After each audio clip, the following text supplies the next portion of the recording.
రాష్ట్రంలో ఉన్నపలంగా English medium విద్యను ఎత్తేసిన మంత్రి నారాయణకు జగన్ సెగే కాదు బాస్ చంద్రబాబు సెగ కూడా బాగానే తగిలింది.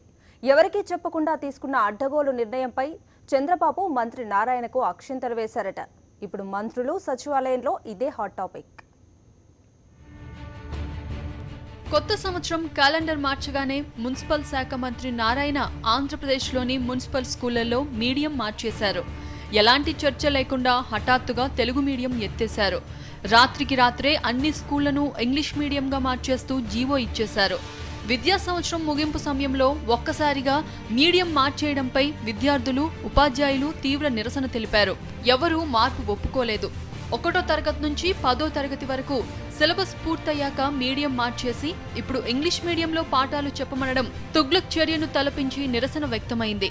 ఇది సీఎం చంద్రబాబుకు కూడా తాకింది.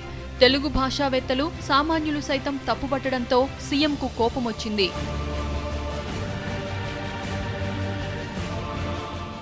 తనకు తెలియకుండా తీసుకున్న ఈ నిర్ణయంపై సీఎం చంద్రబాబు మంత్రి నారాయణకు క్లాస్ పీకినట్టు తెలుస్తోంది. ఏ ఆలోచన లేకుండా ఎలా చేస్తారని ఆగ్రహం వ్యక్తం చేసి నిర్ణయం మార్చాలని హెచ్చరించారు.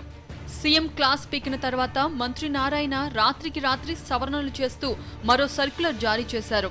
ఇంగ్లీష్ మీడియం చదువులు ఈ విద్యా సంవత్సరం నుంచి కాదని స్పష్టం చేశారు. ఉపాధ్యాయులకు సమగ్ర శిక్షణ ఇచ్చి పాఠశాలలకు ఇంగ్లీష్ మీడియం పుస్తకాలు అందిన తర్వాత వచ్చే విద్యా సంవత్సరం నుంచి అమలు చేయాలని సవరించారు.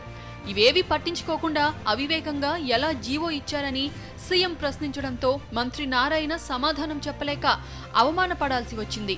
మొత్తానికి ఇంగ్లీష్ న్యూ ఇయర్లో తీసుకున్న ఇంగ్లీష్ మీడియం నిర్ణయం నారాయణకు అక్షింతలు మిగిల్చింది. ఎన్ సతీష్, ప్రిన్సిపల్ కరెస్పాండెంట్, విజయవాడ.